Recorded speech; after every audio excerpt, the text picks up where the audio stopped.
ذرا تصور کریں ایک ایسی شخصیت کا جو 11ویں صدی کے بغداد میں علم، شہرت اور عزت کی بالکل آخری بلندیوں پر تھی۔ میرا مطلب ہے کہ یہ ایک ایسے استاد تھے جن کے ہزاروں شاگرد تھے اور وقت کے بادشاہ بھی ان کی تعظیم کرتے تھے۔ بالکل، اور اتنے عروج پر ہونے کے باوجود ان کی زندگی میں ایک ایسا لمحہ آیا جس نے سب کچھ بدل دیا۔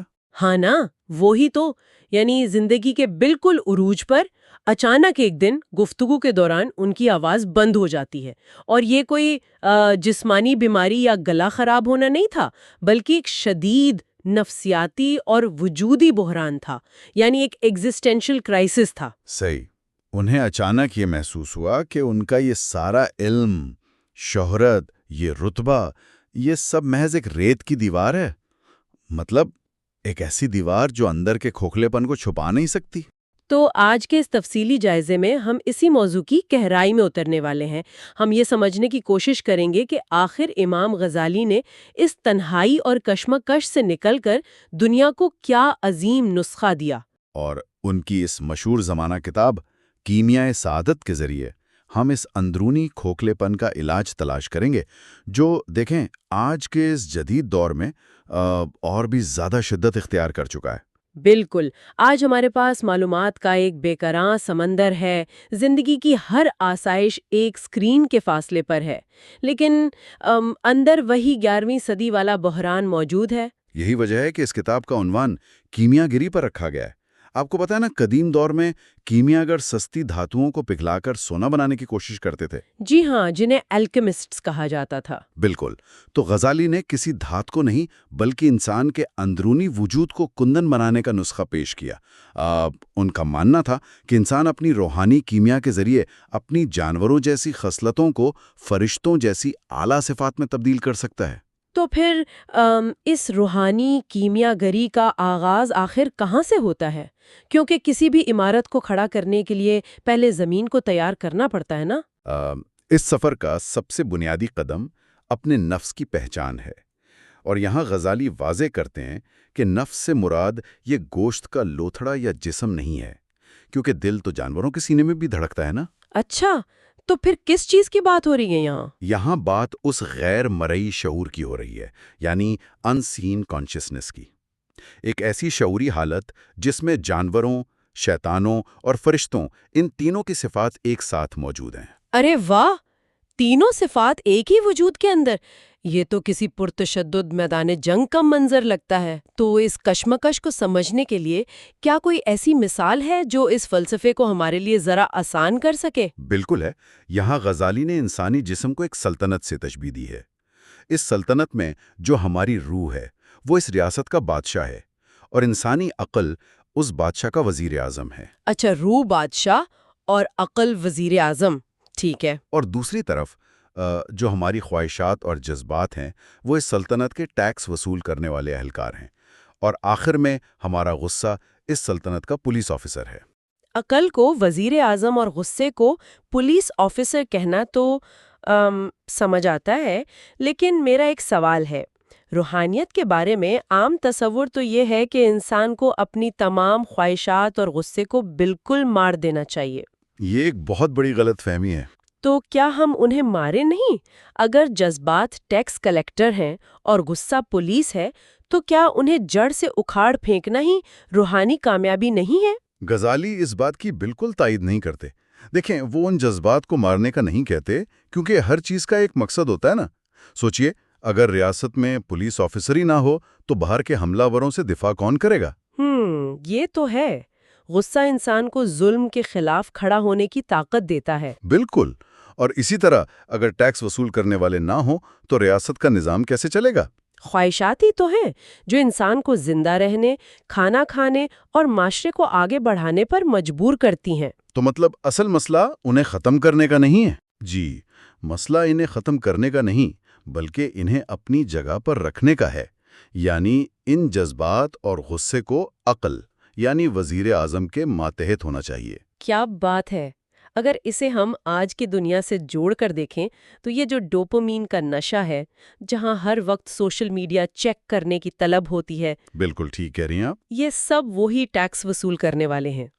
اگر ان اہلکاروں نے سلطنت پر قبضہ کر لیا اور وزیر اعظم کی ایک نہ سنی تو بادشاہ یعنی ہماری روح تو انہی کی قیدی بن کر رہ جائے گی نا؟ حقیقت بھی یہی ہے، جب بادشاہ قیدی بن جاتا ہے تو ریاست تباہ ہو جاتی ہے۔ تو اسی قیدی بادشاہ کو آزاد کرانے کے لیے دل کو ایک آئینے کی طرح صاف کرنا پڑتا ہے۔ اور اس کو سمجھانے کے لیے کتاب میں وہ چینی اور یونانی مصوروں والی کمال کی تمثیل ہے نا، میں پڑھ رہی تھی وہ۔ ہاں، ایک بادشاہ نے چینی اور یونانی مصوروں کا مقابلہ کروایا۔ اس نے محل کی آمنے سامنے والی دیواروں پر دونوں گروہوں کو کام کرنے کا حکم دیا۔ چینیوں نے بے شمار رنگ منگوائے اور پینٹنگ شروع کر دی۔ اور یونانیوں نے کیا مانگا؟ یونانیوں نے کوئی رنگ نہیں مانگا، انہوں نے محض اپنی دیوار کو رگڑنا اور پالش کرنا شروع کر دیا۔ وہ دن رات اسے صاف کرتے رہے، یہاں تک کہ وہ دیوار ایک شفاف آئینہ بن گئی۔ اوہ! اور پھر جب پردہ ہٹایا گیا تو کیا ہوا؟ جب پردہ ہٹایا گیا تو چینیوں کی پینٹنگ کا عکس یونانیوں کی اس پالش شدہ شیشے جیسی دیوار پر پڑ رہا تھا، اور وہ عکس اصل پینٹنگ سے بھی زیادہ خوبصورت لگ رہا تھا۔ تو اس کا مطلب ہے کہ باہر سے معلومات جمع کرنے یا ڈگریاں اکٹھی کرنے کے بجائے انسان کے اندر کے آئینے کا زنگ اتارنا زیادہ ضروری ہے؟ بالکل صحیح سمجھے آپ۔ اگر آئینہ ہی میلا ہو تو اس میں سچی حقیقت کا عکس کیسے نظر آ سکتا ہے؟ اچھا، تو اب سوال یہ اٹھتا ہے کہ جب وہ آئینہ پالش ہو کر بالکل صاف ہو جاتا ہے تو اس میں عکس آخر کس ذات کا نظر آتا ہے؟ جب آئینہ صاف ہوتا ہے تو اس میں خدا کی ذات کا عکس ابھرتا ہے، اور یہ اس روحانی کیمیا کا اگلا اہم قدم ہے۔ انسان کو تب اندازہ ہوتا ہے کہ وہ خود ایک چھوٹی کائنات یعنی مائکروکازم ہے۔ چھوٹی کائنات؟ اس کی کوئی مثال؟ دیکھیں، غزالی سمجھاتے ہیں کہ اگر انسان صرف اپنے جسم کی ساخت پر غور کر لے، جیسے انسان کی آنکھ کو دیکھیں، کس طرح روشنی کے قطرے ایک لینس کے ذریعے دماغ تک پہنچتے ہیں اور تصویر بنتی ہے۔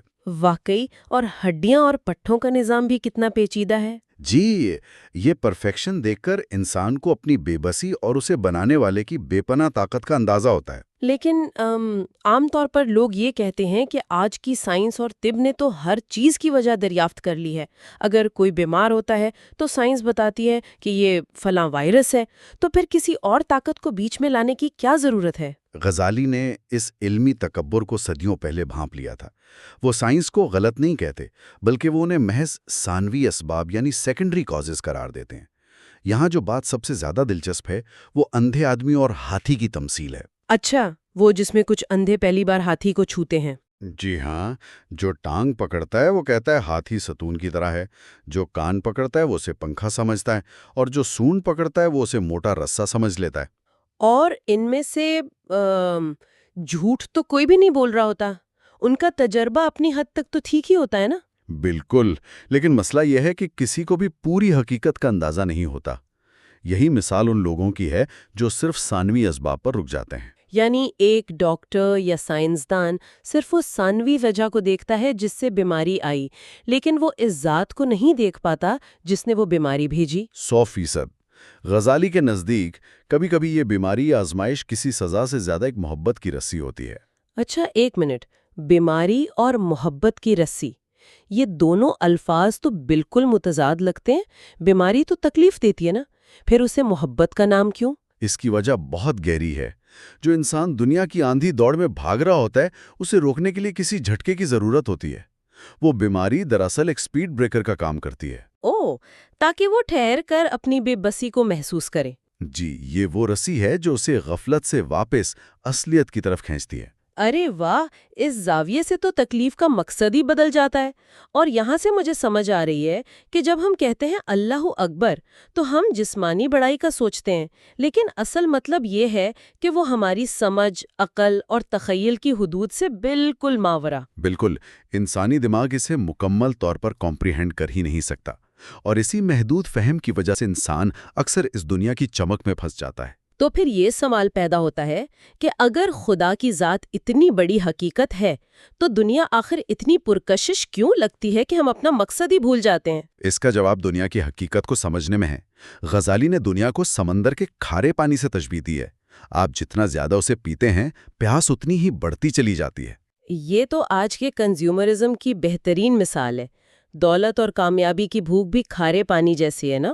میں نے اس میں حضرت عیسیٰ علیہ السلام کی ایک تمثیل بھی پڑھی تھی جس میں دنیا کو ایک بدصورت بڑھیا کہا گیا ہے۔ ہاں، ایک ایسی مکار بڑھیا جس نے اپنے تمام عاشقوں کو خود قتل کر دیا، اور اسی دنیا کے دھوکے کو واضح کرنے کے لیے ایک اور کمال کی تمثیل ہے بحری جہاز اور جزیرے کی۔ جی جی، اس میں 4 گروہ ہوتے ہیں مسافروں کے۔ ہاں، ایک جہاز ایک بہت خوبصورت جزیرے پر رکتا ہے۔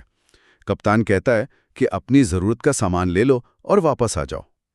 اب پہلا گروہ جو ہے وہ عقل مند ہے، وہ ضرورت پوری کر کے فوراً جہاز میں بہترین جگہ لے لیتے ہیں، کیونکہ انہیں پتا ہے کہ اصل منزل جزیرہ نہیں ہے۔ ہاں۔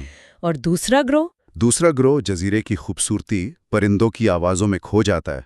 جب ہوش آتا ہے تو بھاگ کر پہنچتے ہیں، لیکن جہاز میں اچھی جگہ ختم ہو چکی ہوتی ہیں، انہیں تنگ جگہ پر بیٹھنا پڑتا ہے۔ چلے، پہلے 2 تو پھر بھی جہاز میں پہنچ گئے، لیکن تیسرے گروہ کا کیا ہوتا ہے؟ میں ان کا سوچ رہی تھی۔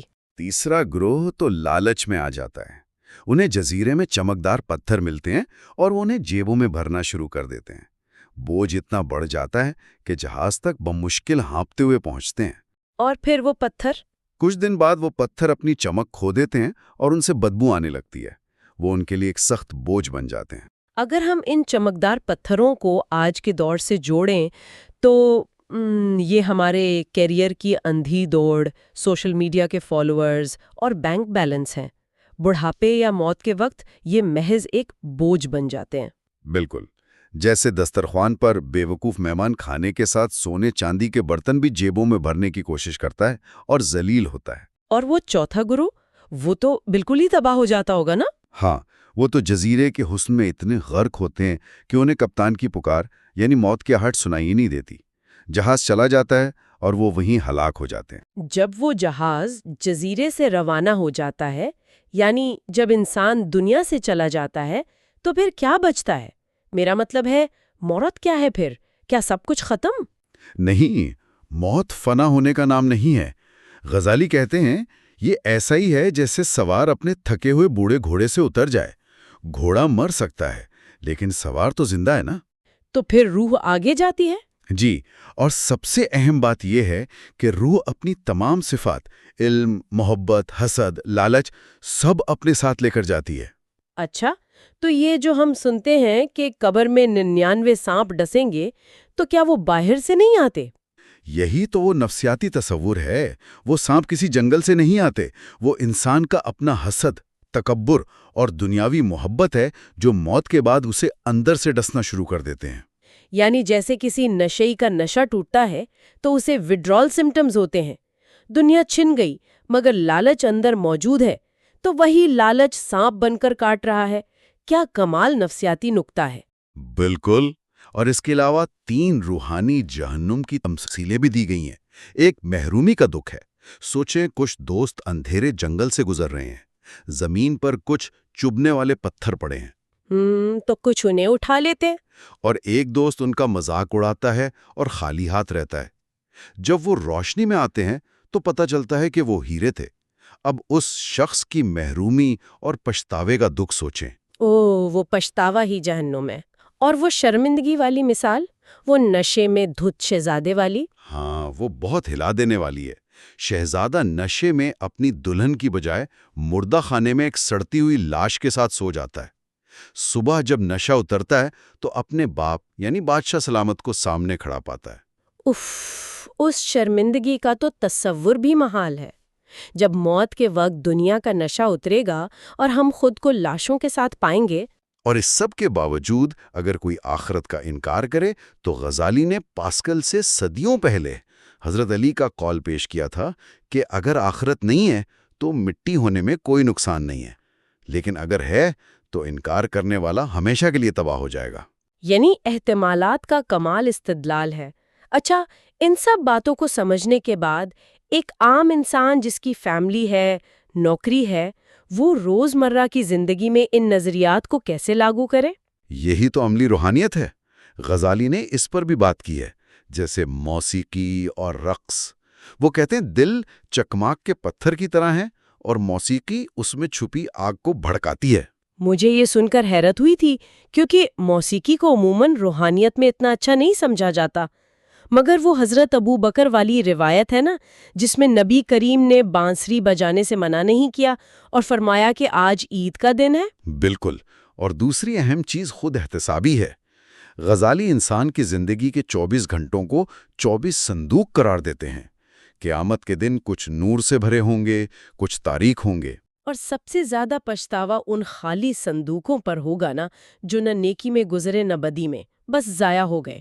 جی، خالی صندوق انسان کو بہت تکلیف دیں گے، اور عملی زندگی کا ایک اور بڑا حصہ شادی کو قرار دیا گیا ہے۔ ہاں، میں سوچ رہی تھی کہ خالص روحانی کتاب میں شادی جیسے مادی موضوع پر بات کیوں؟ کیونکہ اسلام میں روحانیت کے لیے دنیا چھوڑنی نہیں پڑتی۔ بیوی کے لیے ٹیڑھی پسلی کی تشبیہ کا مطلب سختی اور نرمی کا توازن ہے، تاکہ پسلی ٹوٹنے سے بچے۔ جیسے نبی کریم پر وحی کے بوجھ کے بعد حضرت عائشہ سے بات کر کے سکون ملتا تھا۔ بالکل، اور یہ سب مل کر انسان کو عشق الہی کی طرف لے جاتے ہیں۔ یہ وہ چھٹی حص ہے جو روحانی خوبصورتی کو محسوس کرتی ہے۔ انسان کو اپنے محسن سے محبت ہوتی ہے، اور اصل محسن خدا ہے۔ تو اس پورے سفر کا لب لباب یہ ہوا کہ علم کا مقصد صرف ڈگریاں جمع کرنا نہیں، بلکہ روح کو بیدار کرنا اور دل کے آئینے کا زنگ اتارنا ہے۔ غزالی ہمیں دنیا سے کاٹتے نہیں، بلکہ اس میں رہ کر خدا سے جڑنا سکھاتے ہیں۔ 100% یہی ان کا اصل پیغام ہے۔ اچھا، اس سب کے بعد ایک بات جو میرے ذہن میں آ رہی تھی وہ میں شیئر کرنا چاہتی ہوں۔ غزالی کے نزدیک دل ایک آئینہ ہے جسے صاف کر کے اس میں ابدی حقیقت دیکھنی تھی۔ لیکن ذرا سوچیں، آج ہم اپنی زندگی کا بیشتر حصہ جن آئینوں میں جھانک کر گزارتے ہیں وہ کیا ہیں؟ وہ ہمارے اسمارٹ فونز کی سیاہ سکرینز ہیں، یعنی ہمارے بلیک مررز۔ بہت گہری بات ہے۔ تو کیا یہ ڈیجیٹل آئینے ہماری روح کا زنگ اتار رہے ہیں، یا یہ روزانہ کی بنیاد پر ہمارے اندر ان 99 سانپوں کی پرورش کر رہے ہیں جن کا نام حسد، موازنہ اور لامحدود خواہشات ہے؟ اور اس سے بھی خوفناک بات، کیا ہمارا بیشتر وقت ان خالی صندوقوں کو تو نہیں بھر رہا جنہیں دیکھ کر آخرت میں سب سے زیادہ پچھتاوا ہوگا؟ واقعی یہ سوچنے کا مقام ہے۔ تو یہ وہ سوال ہے جسے آج رات فون کی اسکرین آف کرنے کے بعد ہمیں ضرور سوچنا چاہیے۔